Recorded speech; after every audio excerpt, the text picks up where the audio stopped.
लगभग 38-39 हज़ार के वोट के अंतर से सोमेश जी आप चुनाव जीत कर आए हैं। चुनाव जीतने के बाद क्या चंपई दा या बाबूलाल सोरेन से मुलाकात हुई गाहे बगाहे किसी रास्तों पर, और अगर मुलाकात हुई तो क्या बात हुई? अगर वो रहते तो हम आज उनके साथ रहते। और रही बात एक्सपीरियंस की, ये फर्स्ट डे है, पहला दिन है, पहला दिन का एक्सपीरियंस बढ़िया रहा जी। इंजीनियर टर्न पॉलिटिशियन हैं आप। जाहिर है कि विधानसभा की प्रक्रिया बहुत जटिल है, बहुत तकनीकी पक्ष होता है, शून्यकाल है, तारांकित है और भी तमाम चीज़ें हैं जो बहुत तकनीकी तौर पर जिसे आम जनमानस नहीं समझ पाती। यहाँ आने से पहले क्या आपने पढ़ाई लिखाई की, समझा चीज़ों को कि क्या प्रोसीजर होता है, क्या प्रक्रिया होता है, सवाल कब पूछने होते हैं, लिस्टिंग कैसे सवालों की कराई जाती है, इन सब बातों को आपने जानने समझने की कोशिश की? बाबा से रहते रहते धीरे धीरे सब जानकारी हासिल हो ही गया था। हाँ। छात्रवृत्ति को लेकर लगातार सवाल उठ रहे हैं कि सरकार छात्रवृत्ति का पैसा नहीं दे पा रही है। सवाल ये भी उठ रहे हैं कि सरकार के विभागों के पास अब पैसे नहीं हैं, क्योंकि फ्लैगशिप योजना मैया सम्मान योजना में सरकार का बहुत सारा पैसा जा रहा है और दूसरे विभागों का कामकाज जो है वो ठप पड़ा है। मसलन जैसे कहा जा रहा है कि विधानसभा में सड़कों के निर्माण में उस तरीके से ठेकेदारों को पैसा नहीं मिल रहा है जैसे पहले पैसा आवंटित होता था। क्या वाकई जो किल्लत बताई जा रही है वो किल्लत है? आप अपने जो पार्टी के और भी लीडर्स हैं उनसे आप बातचीत करके समझने की कोशिश की, क्योंकि अब आपको तो नहीं सिरे से काम करना है घाटशिला में। सोमेश जी, आज पहला दिन है, कंधे पर कितना जवाबदेही है घाटशिला की जनता का? मतलब ऐसा पहली दफ़ा हुआ जब इतने बड़े अंतर से जेएमएम के विधायक की जीत हुई है और जाहिर तौर पर एक इंजीनियर टर्न पॉलिटिशियन ने बाकमाल कर दिया अपने रिजल्ट्स में। आज क्या कहेंगे विधानसभा के परिसर से घाटशिला की जनता को? नमस्कार, द फोर्थ पिलर देख रहे हैं आप। हमारा नाम आकाश आनंद है। आप जानते हैं कि झारखंड विधानसभा के शीतकालीन सत्र की शुरुआत हो गई है और घाटशिला विधानसभा उपचुनाव में जीत कर आए हैं रामदास सोरेन के बेटे सोमेश चंद्र सोरेन। सोमेश चंद्र सोरेन का यह पहला अनुभव है जब आप पहली दफ़ा विधानसभा आए। इससे पहले संभवतः आप अपने पिता के साथ आए होंगे, लेकिन इस बार का प्रारूप जो है वो बदला है। आप बतौर विधायक की हैसियत से यहाँ पहुँचे हैं। पहले तो क्या अनुभूति है? इससे पहले आप अपने पिता के साथ पहुँचते रहे, इस बार आप विधायक के तौर पर पहुँचे, तो पहले तो पिता को मिस कर रहे हैं या इस बार का अनुभव कैसा है? बिल्कुल, उनको तो मिस करे रहे हैं। अगर वो रहते तो हम आज उनके साथ रहते।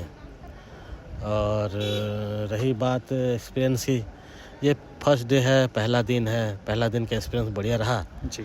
सदन को बखूबी से जानने को मिला और आशा करते कि आगे भी बढ़िया रहे सदन, ताकि हमारा जनता, हमारे घाटशिला, आदर्श घाटशिला का जनता की समस्या को हम सदन में रखने का काम कर सकें जी, ताकि जितने भी विकास कार्य है और उस विकास कार्य को उज्जवल भविष्य की तरफ लेके जाने का काम कर सकें। आप मतलब डिग्री से आप इंजीनियर हैं, इंजीनियर टर्न पॉलिटिशियन हैं आप।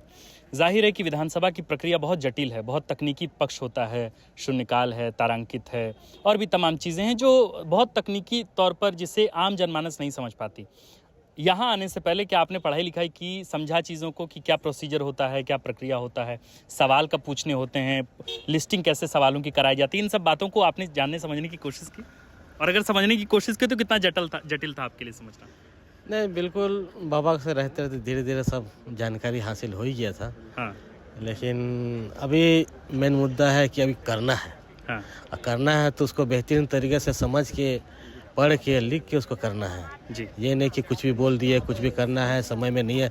समय पे जो करना है, समय पे जो भी प्रस्तुति करना है, वो सब अपने अपने ऊपर आ गया है सब करने के लिए। 38,000 के वोटों के अंतर से, लगभग 38-39 हज़ार के वोट के अंतर से सोमेश जी आप चुनाव जीत कर आए हैं। चुनाव जीतने के बाद क्या चंपई दा या बाबूलाल सोरेन से मुलाकात हुई गाहे बगाहे किसी रास्तों पर, और अगर मुलाकात हुई तो क्या बात हुई? नहीं, मुलाकात तो नहीं। हाँ, शुभकामना संदेश आया? शुभकामना में संदेश पे नहीं आया, ये तो सब अफसोस की बात है। चंपई सोरेन से कोई मुलाकात नहीं, कोई बातचीत नहीं? नहीं, बिल्कुल नहीं है। छात्रवृत्ति को लेकर लगातार सवाल उठ रहे हैं कि सरकार छात्रवृत्ति का पैसा नहीं दे पा रही है। सवाल ये भी उठ रहे हैं कि सरकार के विभागों के पास अब पैसे नहीं हैं, क्योंकि फ्लैगशिप योजना मैया सम्मान योजना में सरकार का बहुत सारा पैसा जा रहा है और दूसरे विभागों का कामकाज जो है वो ठप पड़ा है। मसलन जैसे कहा जा रहा है कि विधानसभा में सड़कों के निर्माण में उस तरीके से ठेकेदारों को पैसा नहीं मिल रहा है जैसे पहले पैसा आवंटित होता था। क्या वाकई जो किल्लत बताई जा रही है वो किल्लत है? आप अपने जो पार्टी के और भी लीडर्स हैं उनसे आप बातचीत करके समझने की कोशिश की, क्योंकि अब आपको तो नहीं सिरे से काम करना है घाटशिला में? नहीं, बिल्कुल ऐसे तो बात नहीं हुई है। ऐसे कुछ लग भी नहीं रहा है कि पैसा का दिक्कत किल्लत है। हाँ, और रहा कुछ टेक्निकल प्रॉब्लम हुआ है, हाँ, शायद इसीलिए मैं भी इस तरह का अफवाहें आ रही है। हाँ। लेकिन सब कुछ दिनों को सब क्लियर हो जाएगा, सब ठीक ठाक हो जाएगा। सुमेश जी, आज पहला दिन है, कंधे पर कितना जवाबदेही है घाटशिला की जनता का? मतलब ऐसा पहली दफ़ा हुआ जब इतने बड़े अंतर से जेएमएम के विधायक की जीत हुई है, और जाहिर तौर पर एक इंजीनियर टर्न पॉलिटिशियन ने बाकमाल कर दिया अपने रिजल्ट्स में। आज क्या कहेंगे विधानसभा के परिसर से घाटशिला की जनता को? मैं घाटशिला को उम्मीद कायम रखें वो? बिल्कुल, मैं घाटशिला विधानसभा को सबसे पहले तो अभिनंदन और धन्यवाद करना चाहूँगा, जो इस मुकाम तक मुझे पहुँचाने का काम किए हैं, और उनके जो विश्वास है उसको विश्वास को खरा उतरना काम करेंगे। जी, बाबा का ये कर्म भूमि है, उस कर्म भूमि को हम आगे उज्जवल भविष्य की तरफ लेके जाने का काम करेंगे। बहुत शुक्रिया, बहुत शुक्रिया। तो ये थे सोमेश चंद्र सोरेन, घाटशिला चुनाव से उपचुनाव में बड़ी जीत हासिल कर वे आए हैं। विधानसभा में इनका पहला अनुभव है जब बतौर विधायक के तौर पर यहाँ पहुँचे हैं। संभावित तौर पर मंत्री के तौर पे भी लोग इनको कह रहे हैं, लेकिन अब देखना होगा कि जो सत्ता का समीकरण है, जो सत्ता का पॉलिटिकल इक्वेशंस हैं, उसमें सोमेश चंद्र सोरेन कहाँ फिट बैठते हैं। बहरहाल आप देख रहे थे द फोर्थ पिलर। हमारा नाम आकाश आनंद है, कैमरे के पीछे हैं मनीष। शुक्रिया।